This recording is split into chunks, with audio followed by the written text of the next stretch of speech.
Well, good evening, everyone. We're just about ready to get started. We're going to hold on another couple minutes and let a few more people log in, and then we'll start the program for the evening.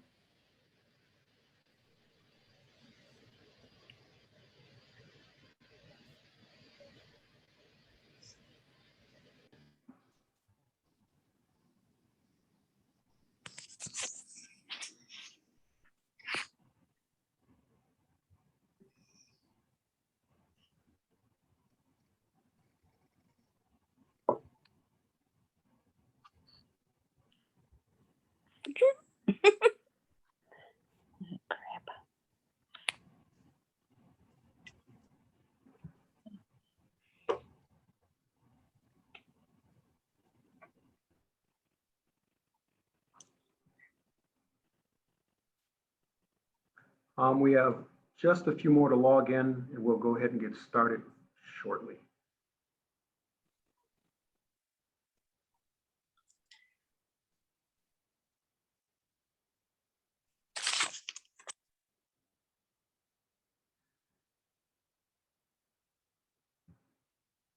Okay, it looks like we've tapered off, so I'm sure we may have a few people join a little bit later, and that'll be fine.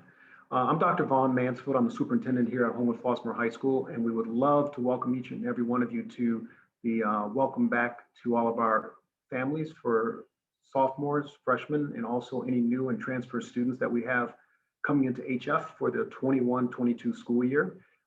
Pretty informal and low key, so certainly we want you guys to ask as many questions as you have as they come up. This is a time for us to kind of get information to you, but also if you do have questions about information that you need that we haven't covered, certainly fill out the question box and I'll have someone monitor that for the Q&A, and we'll try to answer those as we go along, and also probably find some time near the end to answer a few questions as well. So I'm going to say a whole bunch of names, and you're not going to know all those names, and that's okay, but these are the administrators that are going to be presenting this evening and department chairs in terms of the information that we have for you to make sure you have the best start possible next week. We have with us Dr. Scott Wakely, who will be my replacement for next year. We also have Dr. Jim Mitchum, who I don't believe is going to be here, but he's going to be our interim principal for this year, as Dr. Anderson took a new position at Bloom High School. We also have our associate principal, Craig Fanton, along with our Director of Curriculum and Instruction and Professional Development, Dr. Jen Hester. We also have our multi-tiered Systems of Support Coordinator, known as our MTSS Coordinator, which is Jen Rudan. I had mentioned Craig Fanton, our Associate Principal. We also have Steve Richardson, who's our Director of Information and Technology, who's going to help with some information this evening. And also Dr. Quitman Diller, who is our Assistant Principal in the North Building, who will field questions for us as well, along with our department chair for guidance, Jim Schmidt. We also have our Director of Alumni Relations, Ann Cherry, and also the President of the HFPA. And if she's not on this evening, Dr. Mohammed, we're going to provide some information for you so that you can get involved with our Parent Association, which has been very, very supportive of our students over these many years, and also for our parents who just want to find a way to get involved. And our Master of Ceremonies behind the scene, Jody Bryant, our Director of HR and PR, will also kind of moderate along with us this evening. So if I haven't forgotten everybody, and I hope I haven't, their names will come up, and we want you to try to match at least a voice, if not a face with a name, as we move forward. Just a couple other housekeeping items. You will get a chance to hear from each one of us, so I would ask our administrators to stay on mute until it's actually their time to present, just to kind of keep things as clean as possible. And with that,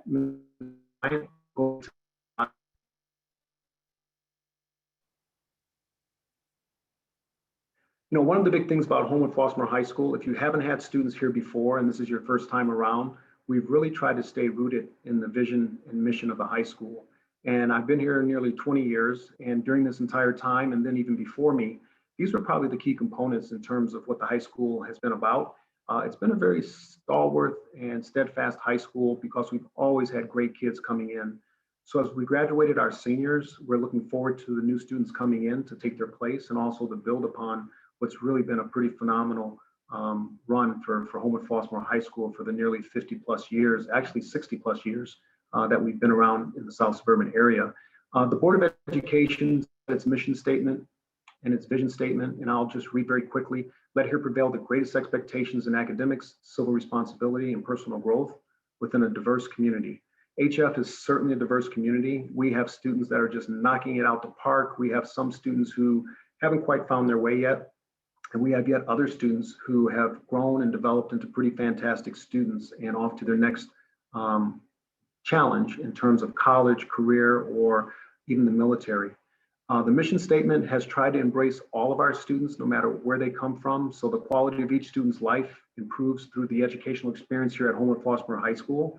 The institution upholds the highest standards of intellectual growth and ethical, aesthetic, occupational, emotional, social, and physical development in an expanding global society, with the belief in the fundamental worth and dignity of all individuals and recognition of diversity of backgrounds, abilities, interests, and aspirations. Individuals will learn to respect the rights of others. So I guess all of that boiled down into one quick sentence is: we get who we get at our front doors, and as they come to our front doors, no matter what skills they have or don't have, we're going to make them the very best that they possibly can be. And that's in support of the student, along with the parent, the community as a whole, and also the teachers and administration. So we're all in this together, and it's all about our kids. So that's why we want you here this evening to, again, make sure that you get information that you need, and also get some familiar names and faces, because we will return your calls. And if you have information, we'll get back to you as soon as we can, and also channel you to the correct people if indeed we can not answer your question as presented. So with that, the next slide. So I would like at this point in time to introduce our Superintendent Elect, and basically elect because he's been elected to take my place. So Dr. Scott Wakely has come to us with a lot of years of experience as not only superintendent in several school districts, but also principal, and also in the People Personnel Services Department as a school psychologist.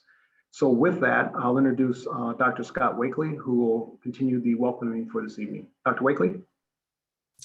Thank you so much. I first want to express my gratitude to the Board of Education and Dr. Mansfield, and more importantly to the community of HF. And this is my 18th year as a superintendent, and it's a culmination of a great experience. And as Dr. Mansfield has said, and I wholeheartedly agree, Homewood Flossmoor is a destination for educators, for students, for people, not only in Illinois, but throughout the country.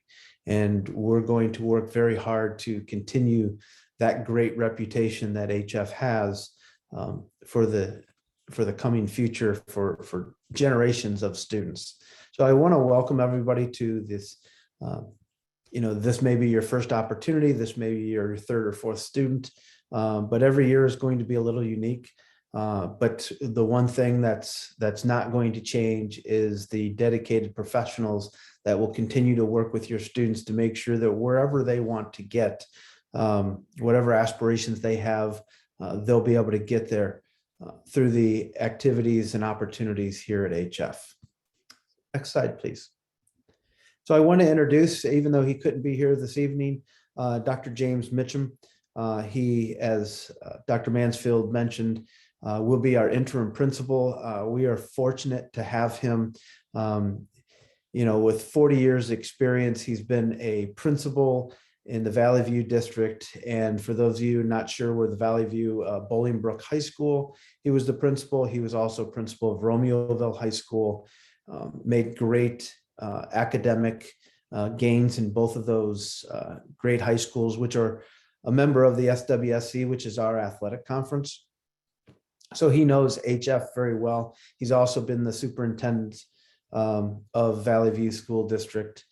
And upon retiring, he even had a school named after him. So obviously he is well thought of in that district of several 100,000 people in that community. We do plan on embarking on a new search for a full-time principal. We hope to start that process the end of September. with the hopes of having named a new full-time principal for the 22-23 school year by the time we go to winter break, if our timeline stays true. So some of you have already started this, as Dr. Mansfield mentioned. We do want to answer as many questions as we can throughout this presentation.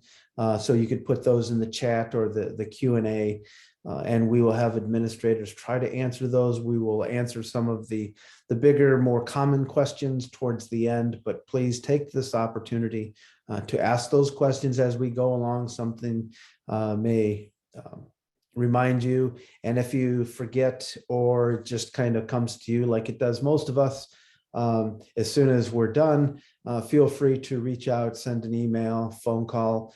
We want to make sure that this is an opportunity for you to get your questions answered before our first day of school. So what can you expect, particularly your freshman year? And if you're new to us, you know, the HF is a new experience. Even me, as an experienced educator, HF is new. So I'm also a freshman. So there's a lot for me to learn, as well as getting around the building. But one of the things that you can expect is a high level of support. The expectations are high. Our students are high achieving, but they don't do that alone. And that's the message. And you'll hear that throughout the other administrators talking about the levels of support to get our students to where they need to be. There is rigorous coursework, high school, just, you know, whichever school, whether it's 153 or 161, which are terrific elementary school, and they prepare our students well. We want to make sure that we're preparing students for the next level. So there will be rigorous coursework. There will be homework.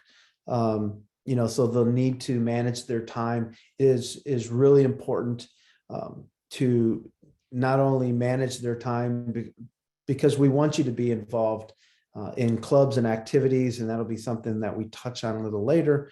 But there are so many things that makes this experience well-rounded, and so students are going to need their parent support. And they're also going to get a lot of support from the teachers, and all these things that you can see on the screen are different opportunities and people that we have that are dedicated to the success of your student.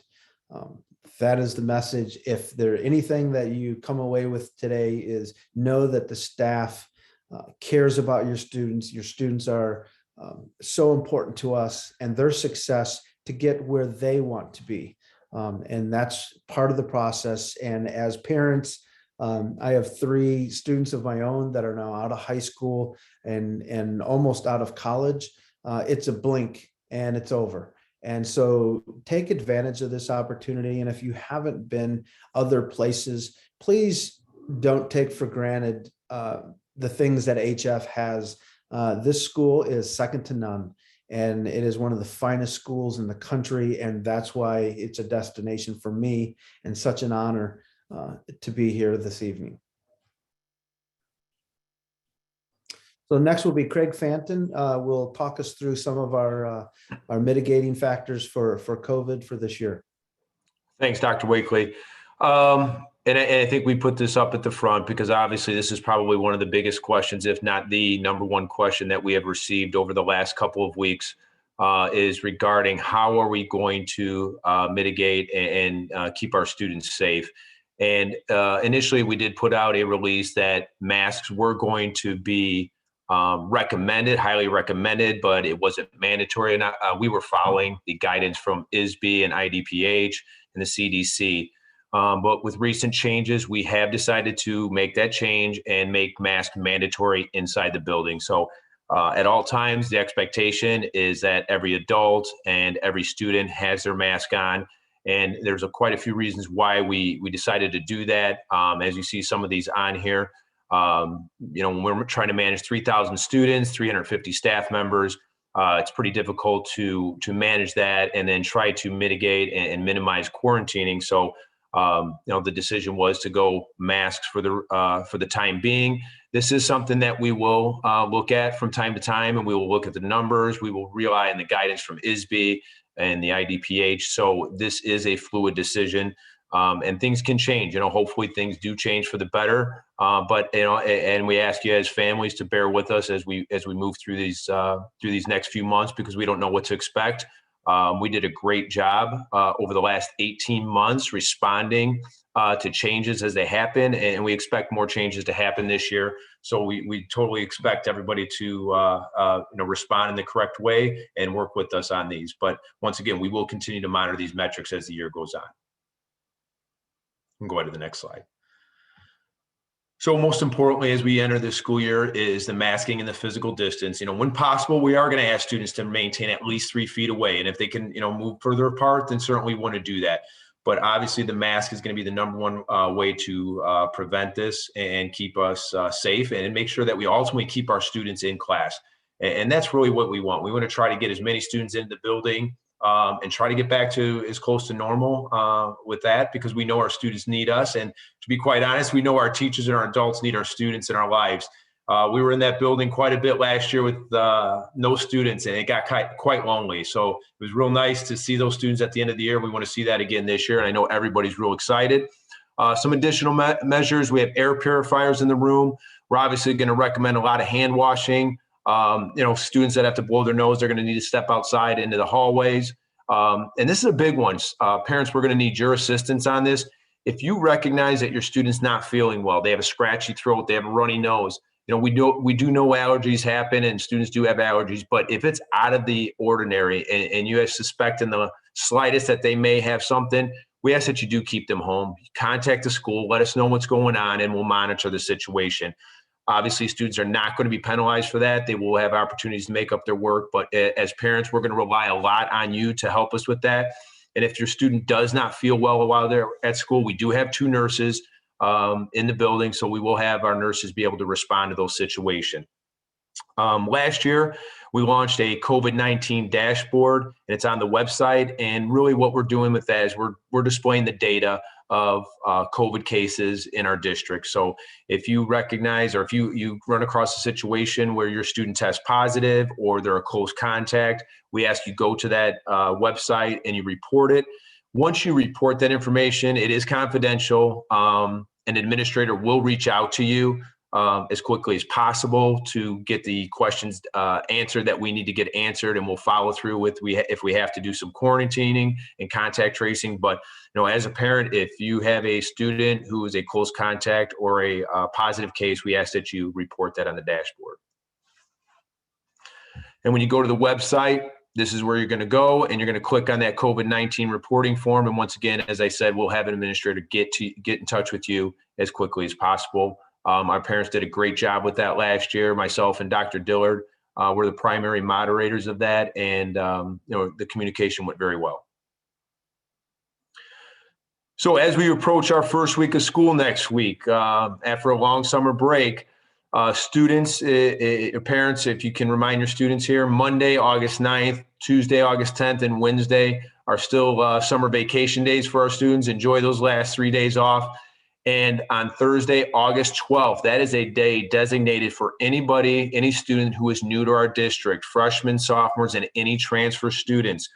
That will be a day for them to have an opportunity to see the campus and get a lot of information from a lot of adults throughout the building. I know Gail Smith has been working tirelessly to plan this day for us.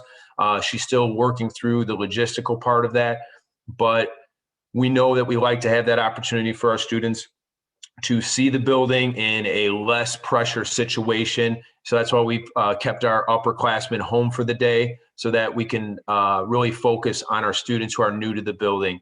So once our students get here, they will get a schedule, and it will be full of a lot of information that they're going to be able to utilize to help them navigate those next few days. And what I can tell you, parents, is our kids are really resilient. We know that it's a little scary sometimes sending your kid off to high school if this is your first student, but I promise you we're here to take care of them. We have a lot of adults that are going to be out in the hallway during the day, and if anybody has a question, we're pretty good at recognizing when students look like they're lost or they may have a question, And we just, we go out of our way to help those students, make them feel comfortable, make them at ease as they transition to high school. And for a lot of students, this will be the first time that they've been in a school building for quite some time. And we recognize that. And we want to make sure that we make it comfortable for them. And then on Friday, we're asking that all students be in the building. Classes will begin as normal, and it's full go from there. So our expectation is that on Friday, August 13th, everybody's rearing to go, and we'll be back in school. As mentioned, Thursday's a new student day, and Friday's all students in attendance. Students, if you're not going to be there, if the students aren't going to be there, we once again ask that you reach out to our attendance office, which you'll see later on in the slideshow, about calling your students off. Mr. Fan, can you go back just for a second? I just wanted to emphasize, even for those parents, if your students haven't been in the building for the last 2 years almost, as I think back through this, they're welcome to come on Thursday. So if you have a junior or senior who's not been in the building, for either the year or year and a half, please have them come on Thursday so that they can see their schedule and run through the logistics of what that means. And they're welcome, most certainly. So even if they are upperclassmen, as Mr. Fenton mentioned, if they've truly not been in the building for the year or the year and a half, please encourage them to come on Thursday. Absolutely. So one of the parts of the school year that we're really excited about is our new bell schedule. And if you are a veteran parent and you've been with us for quite some time, you know that our schedule really has not changed since the time that I've been here. And it's been 20 years. This is my 20th year. We haven't changed our schedule. We liked our schedule, so we kept some aspects of it, but we made some changes here. And really the big change, the reason we did this is we are going to add an advisory period, and we're going to call that Viking Compass. Jen Rudan is going to talk about that after me, so she'll get more detail about what that is. But if you notice on our schedule, our Viking days are going to be Mondays and Fridays, and that's where we're going to have that Viking Compass in there. That's an advisory class. So students will be in attendance all 7 periods that day.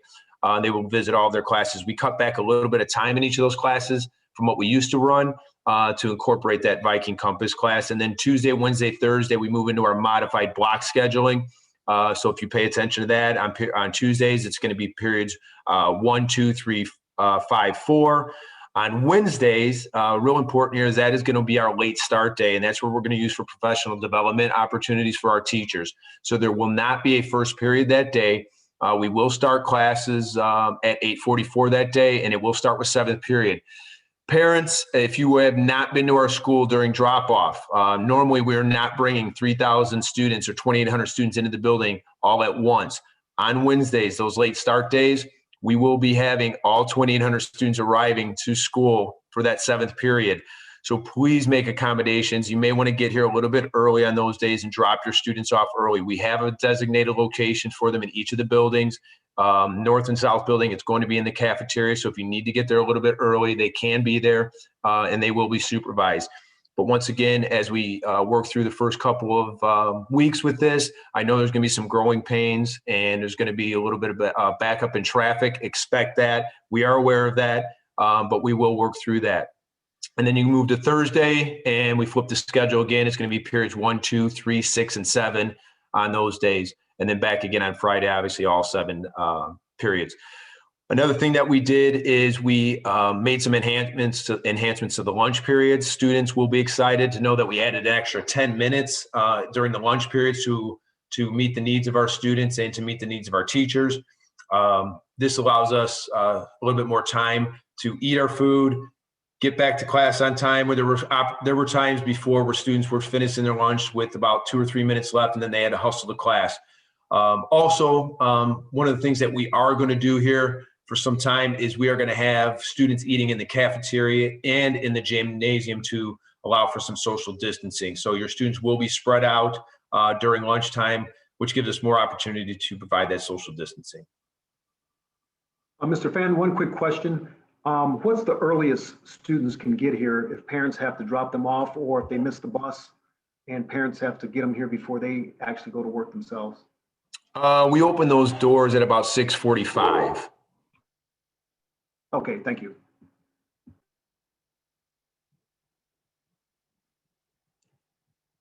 Okay, Okay, I'm just going to jump right in. I'm Jen Rodan. I'm the MTSS coordinator. Hi, everyone. So I know that schedule looks super confusing and intimidating, and but it's not. I promise you, after the first week of school, your freshmen or your new students, they will have that schedule down like the back of their hand. And as Mr. Fanton said, you know, we are always in the hallway, not just that first couple of days. There is always a number of adults in the hallway to help your students. So even if it takes them a little bit to get used to their schedule, there is always an adult in the hallway to provide that support. I really like how Dr. Wakely talked at the beginning about, I really emphasize supporting our students, because that is really what Viking Compass is all about. We created Viking Compass this year to provide really dedicated time for our students and our teachers to build really strong relationships beyond the curriculum, beyond the, you know, academic curriculum, because we know that we really put a lot of time and energy in building our entire, in developing the entire student. And so we know our, the academics are very important, but so is the emotional and social development of our students. So that is really what Viking Compass covers. As Mr. Fan said, Viking Compass will be on the, we call them the Viking days, which are typically our Mondays and Fridays. And the class periods are about 40 minutes long. There will be a social emotional learning curriculum. So students will get direct instruction on some core competencies that they will build. By the time they leave us, they will be expert goal setters, which will serve them very well in life. We will also address, you can see the 5 competencies there on the screen that we will be addressing. But we're also going to really help students, guide them, provide them information with what their strengths are. We are really coming at this year providing a strength-based curriculum. So we're going to help students explore what they like, what they're good at, and what they're really strong in, and help them as they progress from freshman year all the way to senior year, figure out what they want to do once they leave us in 4 short years. So yeah, so that's pretty much Viking Compass, and I am going to pass the torch now to Dr. Jen Hester. She's going to talk about teaching and learning. All right, thank you, Mrs. Rodan. Good evening, everybody, and thank you for coming. Mrs. Rodan gave you a really nice picture of what our Viking Compass, our student advisory period, is going to look like this year. I wanted to really give you a glimpse and a window into the classroom. I know that students learned in all different ways this year, and we really wanted to give you a picture of what it's going to look like, and then talk to you about how we're going to embrace and support our kids again. So our students and teachers will fully engage in learning with regularly scheduled class sizes. So class sizes, for the most part, that would mirror what you would expect in any in-person learning situation. With that, though, as has been said several times, the desk where they can be will be arranged with 3 feet in between. And of course, also that has already been covered this evening, is that our students will have masks on. But even though that they'll have masks and they'll be distancing, our students are going to have that opportunity to work independently and engage in that rigorous curriculum that we already talked about this evening. They're also going to work in partners, and we ourselves as staff have worked in partners already in a safe situation. And then, like our students this fall and throughout the year, will work in small groups as well. And our students during summer school who came in person also worked in partners and small groups. And again, the kids will have the masks on and they'll be observing that social distancing. Devices were our lifeline last year. And engaging through technology is what really gave all of our kids access to school. We are going to continue in a one-to-one situation, and our students will engage with each other and with their content, with their course learning through technology where it enhances or transforms the learning experience. They'll also engage where it creates efficiencies, helps them to communicate or collaborate. However, we're also going to see lids down, and we're going to get our kids interacting and engaging without the use of technology, like you might expect in a classroom. As you've probably heard many times, we're really focusing on supporting our students as always, but as a staff, we are starting on building on strengths. I'm a parent of a high school student as well, and I know, just like you do, that your students have learned many, many things last year, regardless of whether they were in person or not. And we are approaching the school year and with the mindset that all students have valuable knowledge, experiences, and skills, regardless of what their circumstances were with school and their courses last year. Our teachers are going to use all available data that they have to get to know your students. And then as they begin instruction, they'll begin to know your students even more deeply, building solid relationships with them and using informal assessments to learn about their strengths and how they can differentiate instruction. And lastly, last year, in the last quarter, our teacher teams met to analyze what was taught last year in the curriculum, and then they made plans for integrating any missing content or skills into this year's learning experience.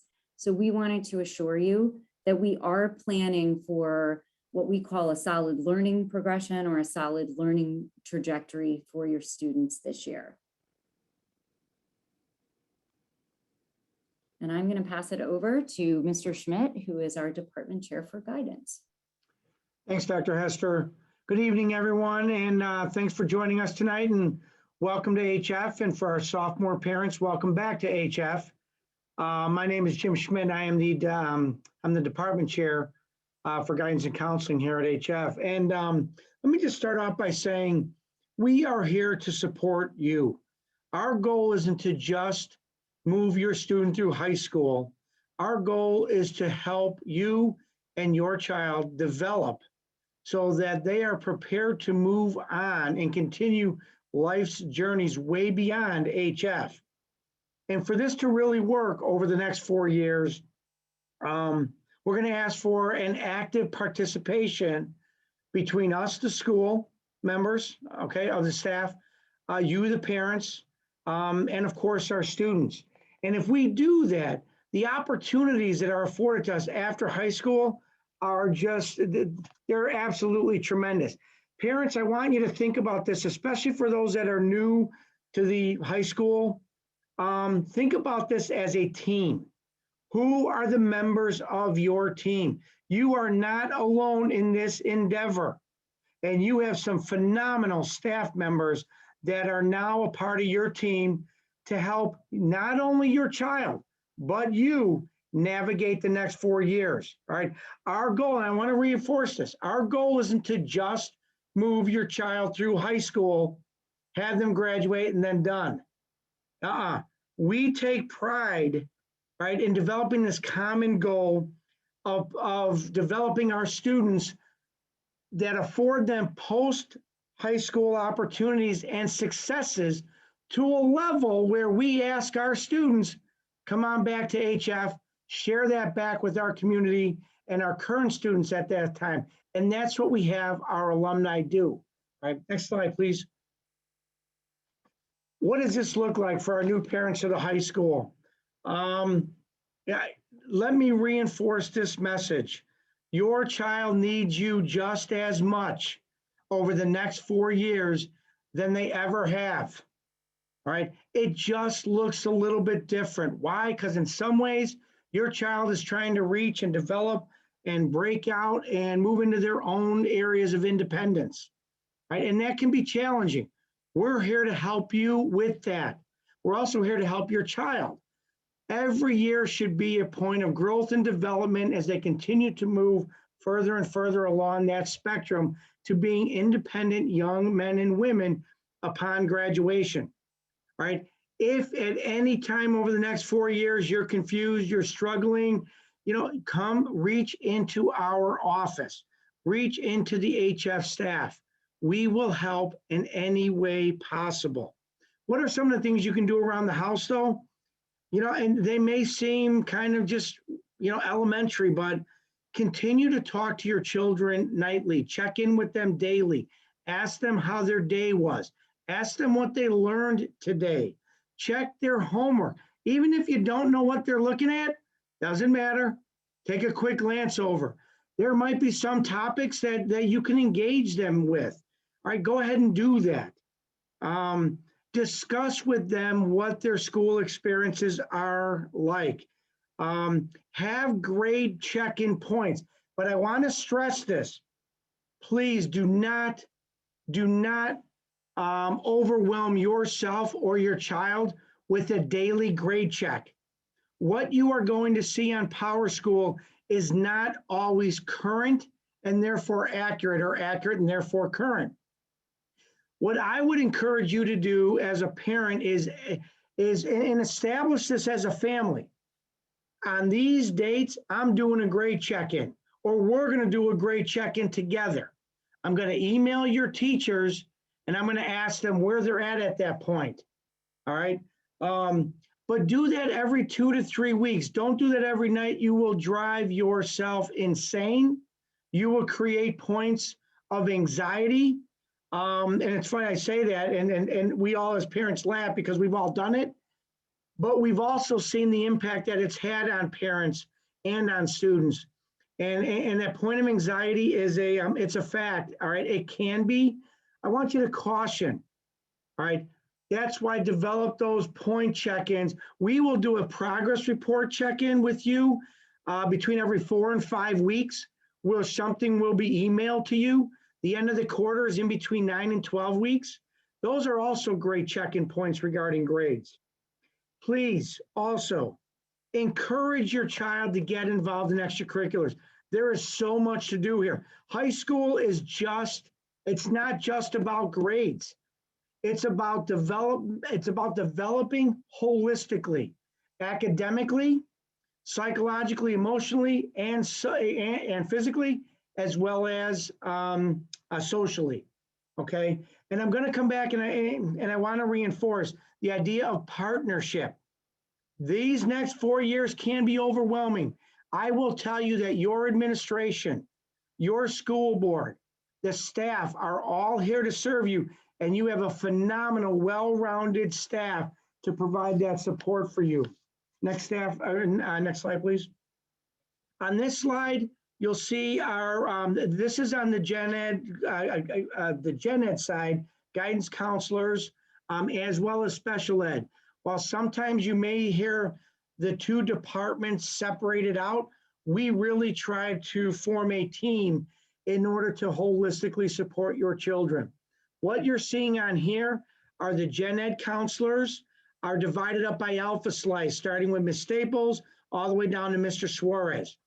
Ashley Keka is the designated school counselor for students who have IEPs that have more than 50% special ed classes, okay? Does that mean that they are isolated to just work with Ashley Keka? Absolutely not, all right? In fact, a quick side note, Ashley Keka will not be with us throughout the beginning of the school year. She'll return to us in November.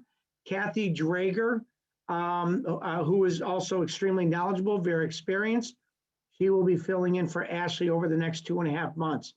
If you don't know who your child's counselor is, just reach into the guidance office and we will help direct you to that person.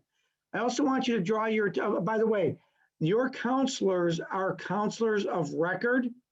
Their purpose there is to help your child matriculate from 1 year to the next and move to graduation, right? You are welcome to work with any counselor on staff. We offer a very diverse guidance office, experientially, socioeconomically background, racially, you name it, geographically, Demographically, we are diverse, and we do that. We provide all of us to all of you, parents and students, so that you can find your child's comfort a point within our office.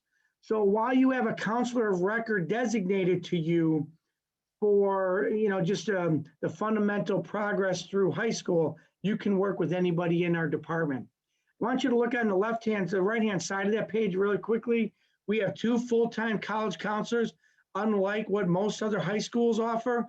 We have a student assistant, student support counselor working with our students who are really struggling. And we also have 4 gen ed social workers, as well as 2 special ed social workers, which I'll show in just one second. Next slide, please. Which brings us to our social emotional support. It is comprehensive, right? We do have social workers providing group counseling as well as individual. We have special education social workers. We have gen ed social workers. There's a combined 6 social workers to provide supports to our students. And we are here available to help support your child, right? But also you. Should your child, if you feel or we feel that your child could really use some outside additional supports, please reach into our office as well. We're more than happy to provide referrals of outside resources. So please don't hesitate to reach into us. Next slide, please.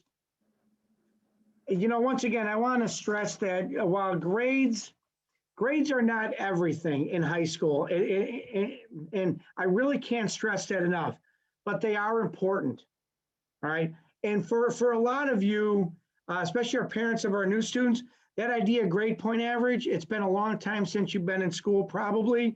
What is a grade point average? What's the significance of it? What I find is I put this slide in here because it's a reminder to you and any students on here, it's important to know, all right, what is a grade point average? A cumulative grade point average is the average of the numerical value of your semester grades. For example, A's are equal to 4 points on the unweighted scale. B's are equal to 3, C's are equal to 2, D's are equal to 1, F's are equal to 0. We add those up each semester, we divide them, and then that's how you receive your cumulative grade point average. There are only your semester grades determine grade point average, but I want to stress the work that you do over the 18 weeks leading up to your semester grade, all of that work impacts that semester grade. So don't think that I can slack off at the beginning of the year and pick it up in November, December and pull out a great grade. That doesn't happen here, all right? Dr. Wakely talked about schoolwork. You will have schoolwork. We strongly recommend 2 to 3 hours of homework a night, 5 nights a week. That means Sunday night, at least through Thursday night, okay? Also regarding grade point average, there are only 8 semesters in your 4 years of high school. Keep that in mind. The first 6 are what colleges and universities will see in order to determine, in order to base part of their decision on whether or not to accept your child. Once again, I don't want to overwhelm you and stress you about the grades, but I do want to say that your freshman and sophomore years are extremely foundational, all right? And grades do matter over all 4 years, but especially during those freshman and sophomore years. How do you raise your grade point average, or how do you get a good grade point average? A strong, solid grade point average, higher grades, very simply, equal a higher grade point average. Freshman and sophomore years are the foundation. If you want to change your grade point average, change your grades positively. And here's also a special note. While you can still increase grade point averages after sophomore year, doing it significantly is it's very unlikely. It's a very slow grade point average change after freshman, sophomore year. Once again, I want to stress, get off to a good start. If you're not sure how to do that, students, parents, reach out to your teachers, reach into the guidance office. You have a tremendous amount of support here, and we really want to see you be successful. Next slide, please. And I'm going to turn that over then back to Dr. Hester. Well, you know what, before Dr. Hester, can you go back one more slide? Dr. Diller, we didn't get a chance to really hear from you in terms of North Building. I know the parents may not know the logistics involved, but just traveling back and forth between the buildings, maybe you can give us a quick 5-minute overview of what that's like for their students and what they can expect, and in all kinds of weather. Sure, not a problem. Good evening, everyone. Welcome to Homewood Flossmoor High School. I would just like to talk about some of the classes that we have over in the North Building. First and foremost, we have our world language classes, which consist of Spanish, Mandarin. We also have social science, driver ed, some PE, and health. Our Anchor and VAST, as well as Delta programs, is also housed in that building. We do have lunch there. So just to name a few, students who are seeking specialized services, you're welcome. Our contact person is Dr. Taylor. We also have 504 plan meetings in the North Building as well, and I oversee my alpha slice of those students who have 504 plans in place.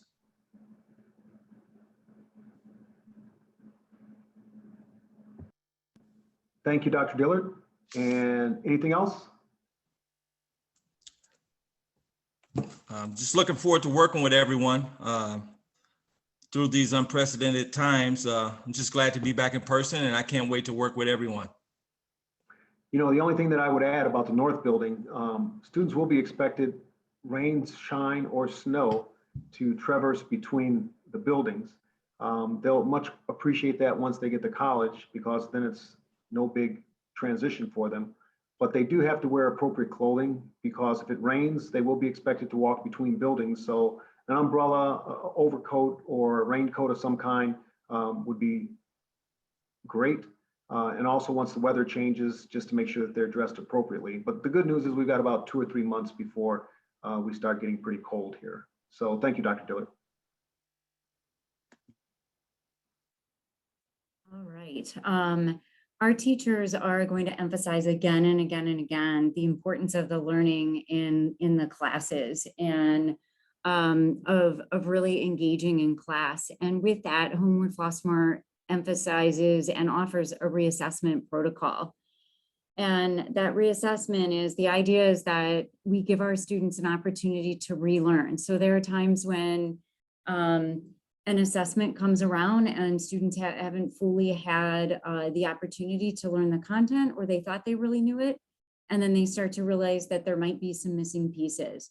So HF offers an assessment retake procedure, and in that, students get the opportunity to demonstrate that knowledge that they've been able to gain, their understanding, and their skills. They're required to complete additional coursework, but really the emphasis is not on more work. It's on work that actually helps them maybe learn it in a different way than what they did before, or gives them more practice. And then they have the opportunity to reassess. And the time frame and the parameters for the reassessments are clearly communicated to our students, both verbally and in the course syllabus. And then, of course, as a student seeks an opportunity to reassess, or if a teacher brings up that opportunity, then the teacher really supports them through that process at the time. So it's not something that a student does on their own or has to remember by themselves. And Steve Richards is going to talk to us about some technology. Good evening, everyone. My name is Steve Richardson. I'm the Director of Technology at Homewood Flossmoor High School. This is an exciting time, both for parents and students. And what we want to do is give you the tools to be able to stay connected to your student as they take their academic journey through HF. One of the greatest resources we have for our parents is PowerSchool Parent. Many of you probably have already had experience with this app or with this program through the registration process. If you can go to the next slide, please. So with the PowerSchool Parent, it will connect you to current grades and assignments. And as Mr. Schmidt said, you know, those grades are sometimes a work in progress. You know, those will be constantly updated. But like he had said, please don't obsess over that, but at least it does give you that connectivity to what your students' courses are, historical grades, attendance, teacher comments, but it also gives you the ability to receive email notifications, or if you use the PowerSchool app, which we highly encourage, you can get push notifications, and that will help you to stay connected on what's going on in the classes. If any kind of notifications have been sent by the teacher and so forth. It's a great resource. If you go to hfhighschool.org/parents, you're going to find quite a plethora of offerings for parents on the website. Towards the bottom is where you'll see the PowerSchool login. And once you click on that, next slide, you'll get a login screen like this. If for some reason you have not received your login information, please reach out to the help desk at hf233.org, and we will definitely help you get set up so that you can get connected to your student. We have most of our parents connected, but there's still a few out there, and we definitely want to get you connected, not only for the resources academically, but this is also where you'll go to pay fees for registration and so forth. So it's really important that you utilize this program to get connected. If you go to the next slide, once you're logged in, this is basically what the screen is going to look like. The left side is where you'll navigate to the different resources. So as you can see, you can look at grades and attendance. You can also look at grade history. You can look at attendance, email notifications. That's where you'll set that up if you want to be able to receive certain notifications and triggers within the program itself. Most importantly, during this time this is also where you can click on to pay student fees if you have not done so through the registration process. We recommend, or actually it is required, that you do this on a computer and not through your phone if you're paying fees. The process is a little cumbersome through the phone, and the registration forms will not work on a mobile phone. So you'll want to use a tablet or a home computer to be able to go through this process. When you pay student fees, it'll take you to another screen that will show any fees that are due and so forth. The forms are for registration. Once residency has been established, forms 2 through 7 would be accessible through that link. We get a lot of questions from parents on how do they get to those forms. This is the portal or the login that gives them the access to those forms. You also can see that there's a district code with a couple of links on how to download the app, either through the App Store or Google Play. Our school code is BTSK, and that will connect you to our school, and then you will use the provided login credentials for yourself. Students also can use this app with their supplied credentials that they get when they picked up their Chromebook, or if they have not received that information, they can stop by Computer Services and we'll provide their login information as well. Next slide, please. So we also wanted to talk about something that's kind of exciting going on. We've developed a student app, and we're adding more features to it every day. One of the things that we have added is a student virtual ID. It is still required that students have an ID on their person, but in an event that they cannot present one at that time, they can log into info.hf233.org. and they will be able to bring up a virtual copy of their ID. This ID is exactly a duplicate of what their physical ID looks like. It contains their bus route information, their student ID number, the barcode, which is scannable, but it also timestamp it as well. For security purposes, if it's presented, the timestamp will be on there, so it can't be an altered image.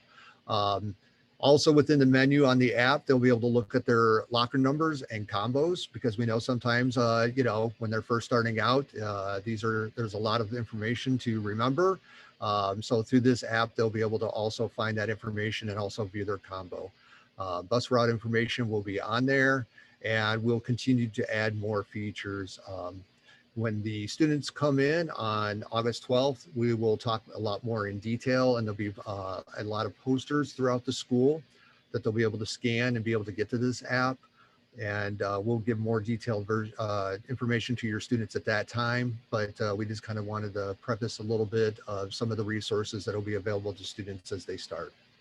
Steve, excuse me for a second. I do have a question for those parents who do not have phones for their students or don't want their students to have phones, which may be a very, very small percentage.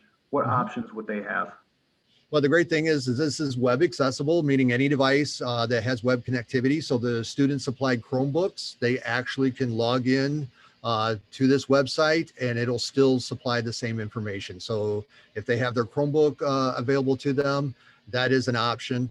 But the school policy still is to carry their physical ID. But any device that has a web browser on it would be able to access the virtual ID. So parents, I think that's important in terms of also not taking options away from you for any particular reason that your student may have to give up their phone to you. We do understand that, but do know at that juncture, we have to make sure that they at least have their Chromebooks with them because they are expected to have an ID on their person while they're at HF. But certainly we would not want to take away your prerogative in terms of privileges with the phone at any degree. So that's important for you to know.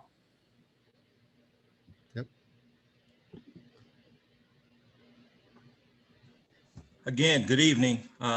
Just some people you should know. Mr. Craig Fenton, he's the Associate Principal of the South Building.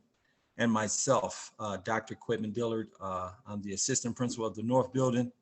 And what I like to really highlight is the support team that we have. We have a strong support team that I would like to discuss and introduce is our deans.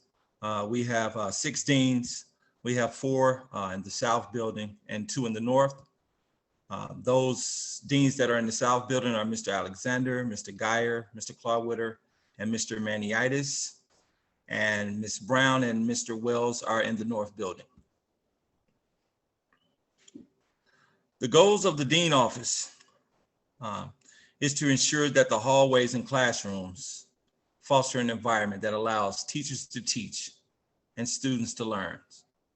Our deans are committed to building and sustaining effective relationships with students, where they use a proactive approach to student conflict. They also monitor attendance, and they address and handle all student discipline. Next slide. Attendance. Having good attendance is a strong predictor of school performance. Students who are absent are responsible for checking with teachers regarding missing work. Parents must excuse absences within 48 hours, meaning if your student is absent, you must call in that day of the absent, or you have the following day to call in to receive an excused absence. Students are allowed 8 excused absences per semester. And Mr. Diller, can you go back for a second? I think one of the other thing, parents, that you need to know, we do not have a hybrid option for students now when they're absent. So if students are absent for a day or 3 days, or they're sick with the flu for 4 or 5 days, you will have to get a hold of your guidance counselor and get the homework that's been presented, and the students will have that amount of time to make up homework. So again, at this juncture, we're back to what we've done when we're in person, and that option, unfortunately, will not be available. Something else, if I could, Vaughn, is that's one of the advantages to having the Chromebooks and the technology. Our teachers will be posting assignments on the Google Classroom. So if a student is absent and they have access to that technology, then they can check their Google Classroom for the assignments that are posted that day. Also, recommendation, if they're going to be out and they are able to do so, email the teachers directly to get any assignments or anything that they may have missed. A lot of times the teachers also post the notes for the day and any discussions that took place. So, obviously that's one of the advantages that we got out of COVID, and we're going to take that with us and continue to build upon that resource that we now have available.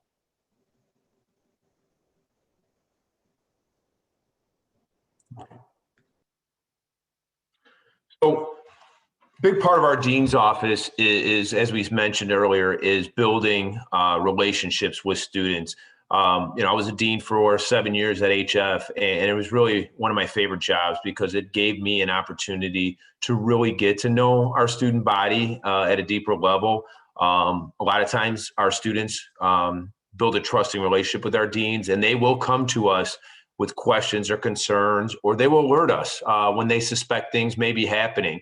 So if you recognize this, or you have that relationship with your student and they talk to you about these things, we want to make sure that at all times we communicate with school personnel. So if you notice that your student's struggling and it appears to be some peer conflict, some resources there, obviously you can always reach out to the dean's office.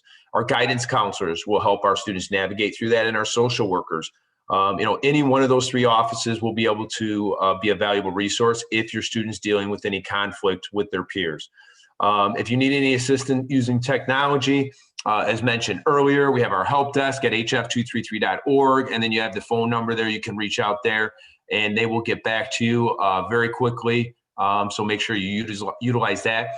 Also, if at any time your student's Chromebook is malfunctioning, we ask that you reach out to our help desk for assistance and reach out to our computer services. Please don't take it to a place to get it repaired. We want to make sure we take care of all those repairs in-house. And lastly, any situation that your child needs help with, they can reach out to any adult in the building, anybody that they trust. They will reach out to that person, and I can promise you that they will put them in the right direction, in touch with the person that needs to be communicated with. And this goes back to our resource class, our Compass class. And our hope is that our students can build that trusting relationship up with another adult that they can rely on if they have any situation that they need help with. Yeah, Craig, I'll also add, if you can go back just for a second, parents, one of the things that we found over the last number of years, students are up and about almost 24/7 with social media.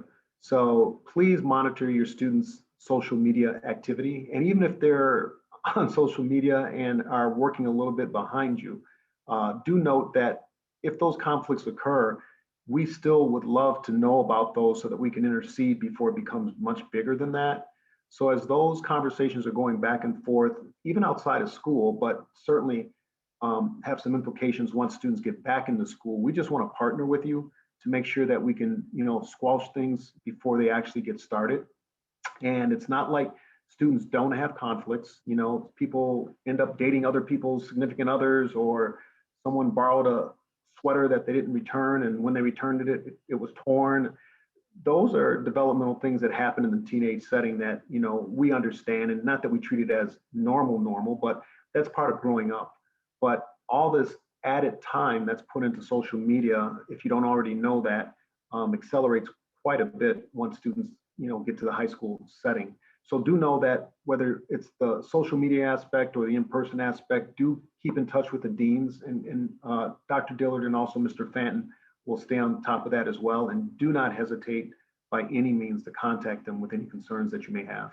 And I would also add, within that first week of school, we will have a breakout meeting with all of our students. We'll meet with our freshmen and sophomores together, and then again with our juniors and seniors. And we will share a lot of this information with them, and some very more specific information on how to deal with these situations. But just know that we will be pulling them during their Viking Compass class, so they won't miss any academic time.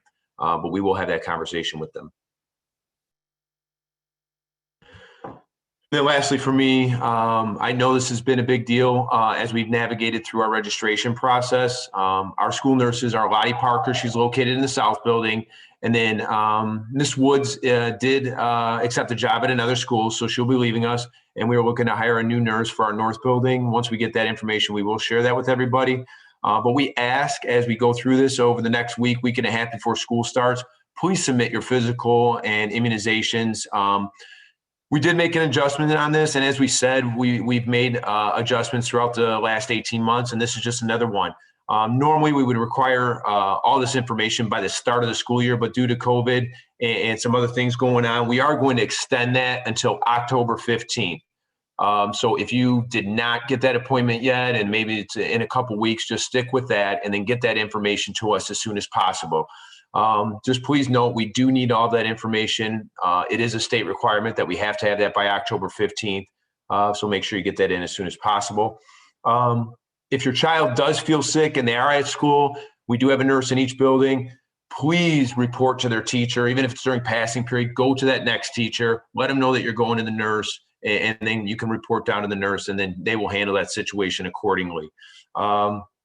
Parents, we ask that you communicate with the nurse for any major injuries or illness that you have or your student has, and that we will work with you. Students obviously end up on crutches and wheelchairs in various situations. We'll provide shuttle passes, a pass to leave school early, but we do need documentation from your doctor. So please acquire that information and get that to us, and we'll work with you on that. Our nurses do not dispense over-the-counter medication. However, if your student does have a prescription and they would like to store their medication in our nurse's office, they can do that. Please provide that information to us, and we'll help your student with that.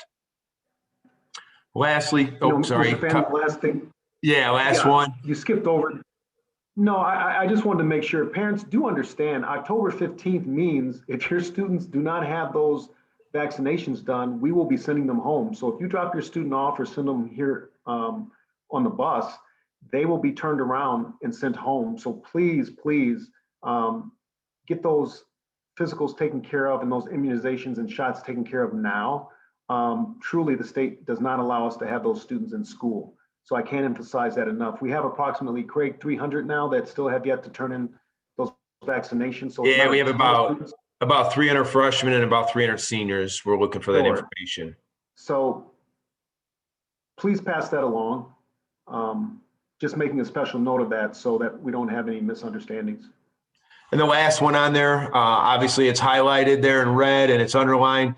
Please, we encourage all students, if they can, to get that vaccine. Obviously, you're going to work with your physician on that, and it is personal choice, but we do recommend it if at all possible. And I will add for that, based on a survey that we provided earlier in the year, approximately 70%, and Ms. Bryant, you can correct me if I'm wrong, is it 70 to 75% of our students are either vaccinated or plan on being vaccinated by the start of school? You know, of the respondents, it was 76%, and then the remainder, I think it was 17% that were not going to be vaccinated, and then the remainder would be vaccinated shortly after school. And we are going to be working with an outside company to possibly bring vaccinations into the school for students who would like to be vaccinated at school. If that helps with the access, we're hoping to be able to provide that opportunity as well. So parents, we do understand that some parents may choose not to have their students vaccinated, and some are too young to be vaccinated, and yet others still may have some underlying health issues that don't allow them to be vaccinated. So we're going to put as many mitigating steps in place that we can, which is, again, one of the reasons why we're fully going masked to take care of everyone the best that we possibly can, given the circumstances that we're being provided. So once again, by choice, it's strongly encouraged, but we do understand your decisions as parents. So one of the things that I talked about at the beginning of this presentation is the opportunities to stay involved, and the research is very clear surrounding students who are engaged in 2 or more activities throughout their high school career. Increase their academic achievement. So that GPA that Mr. Schmidt was talking about is enhanced because of activities, participation in athletics. So there are so many opportunities for our kids at HF. I mean, if you can't find something at HF, you're not trying. It's an amazing opportunity for your kids. And that is why tomorrow there will be an additional Zoom meeting at 7 o'clock, where our director of athletics and our activities coordinator will be answering questions and providing all the questions and answers that you may have related to, how do I get my student involved?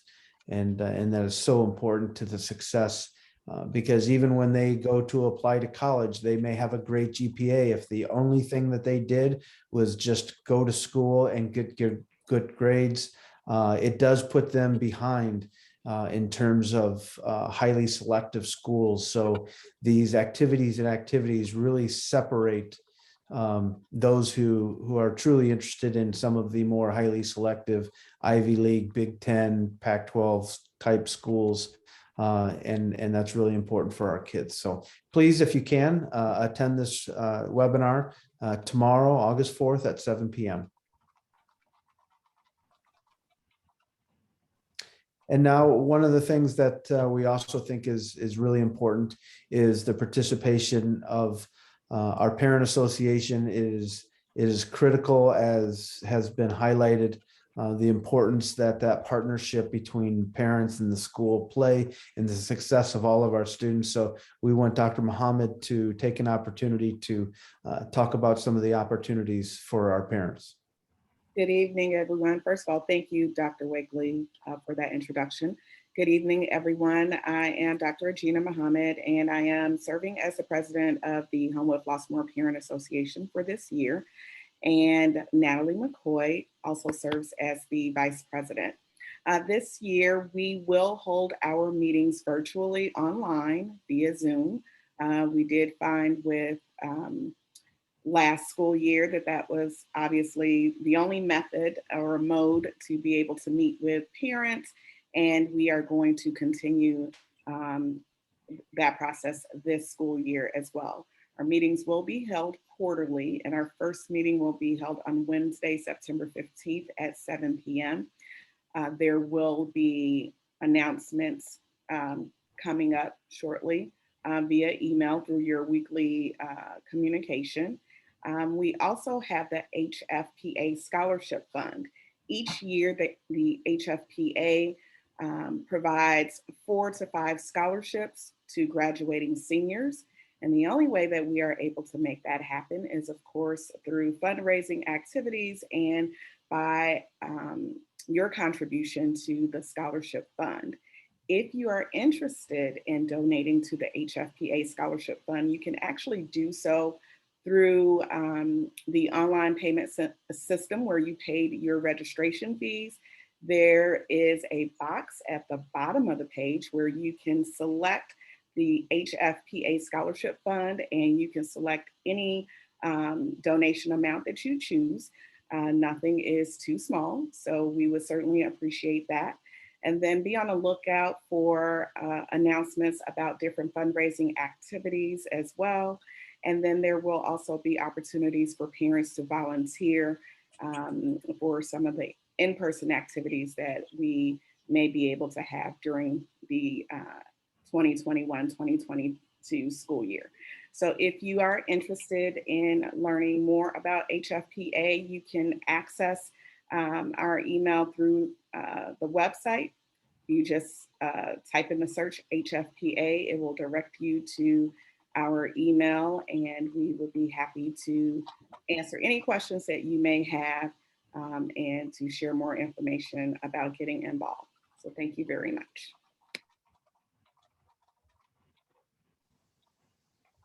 Hello, everybody. Can you hear me?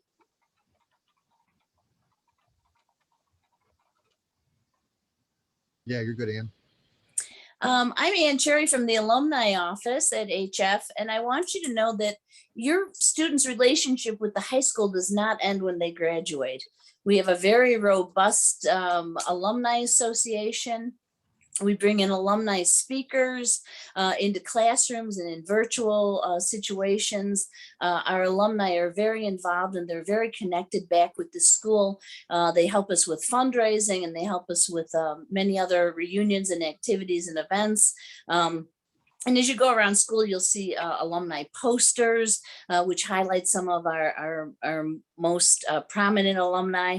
And one thing I'm going to tell you is that our alumni always tell us that much of their success is based on their high school experiences at Homewood Flossmoor High School. Again and again, and they tell us how the time management skills that they picked up here and the friendships they made have helped carry them on to successes as they move forward in their life. So that's what we look forward to with your students, and on behalf of all the more than 35,000 HF alumni, we welcome your students to the Alumni Association. Thank you.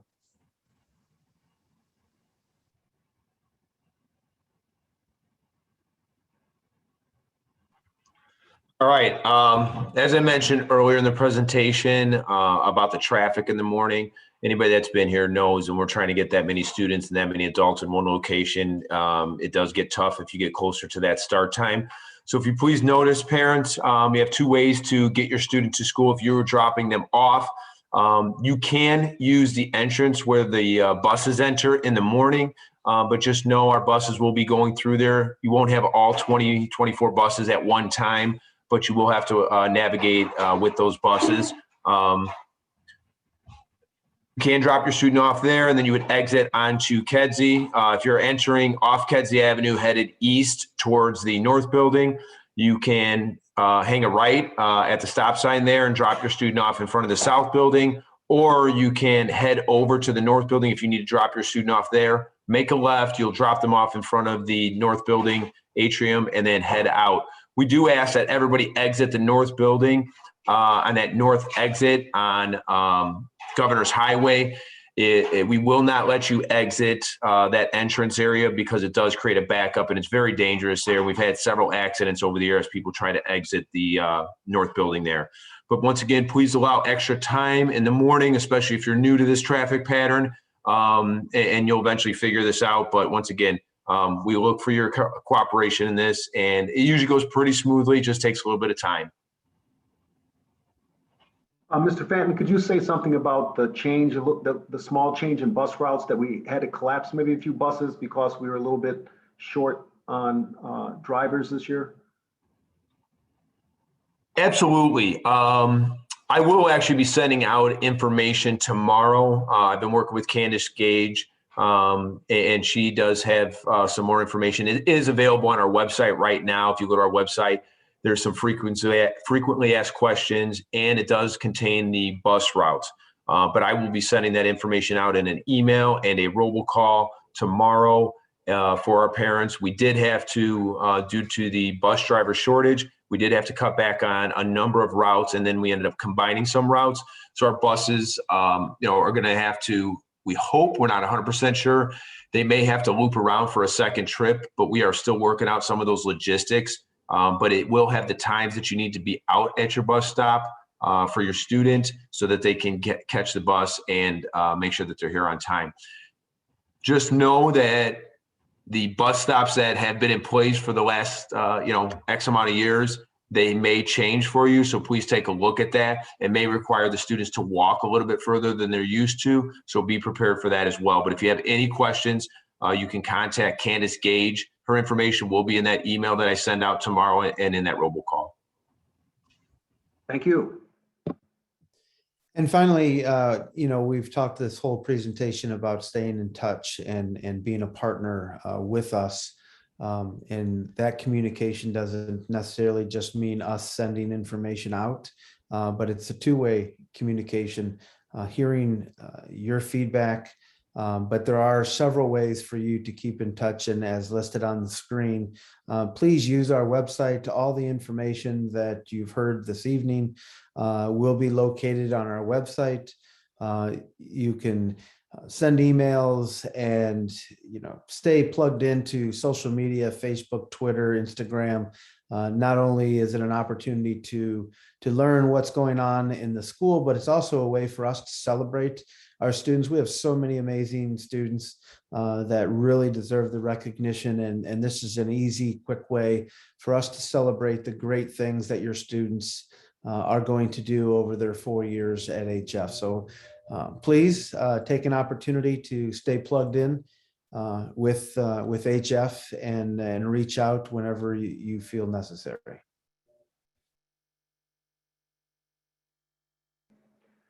Well, we've had a pretty extensive conversation, and in terms of questions that you still might add, we've fielded a number of questions during the course of the presentation. And Ms. Bryan, I believe this presentation will be available on what day? So we will send it off tomorrow morning for captioning, and the presentation will probably be available in about 36 hours. It'll be on the website. Along with the questions that were posted? Yes. Okay, So if you have more specific questions, as Dr. Wakely said, that contact information is to get a hold of us. So you can certainly access our website. We would look forward to hearing from you, even in these last waning days. If something is really, really pressing for you, do not hesitate to email. And I'm a little old school, so please call too, because I do answer phone calls. 300 emails and 5 phone calls, I'll probably get back to the phone call first. But with that said, we really appreciate all of our presenters this evening for taking time out of not only their day, but their evening. And that's what we do at HF. We just try to make sure we do the best that we can for not only of our students, but our parents too, in terms of being prepared. So you may be a little bit nervous or a little bit excited. For some of you, it's your last student, and for others, it's your very, very first. Maybe my internet stopped. For some of you, it may be your very first student here, but we will absolutely take care of you and get you on board and prepared for not only your first student, but any student that you have thereafter. So again, thank you for attending this evening and have a great evening.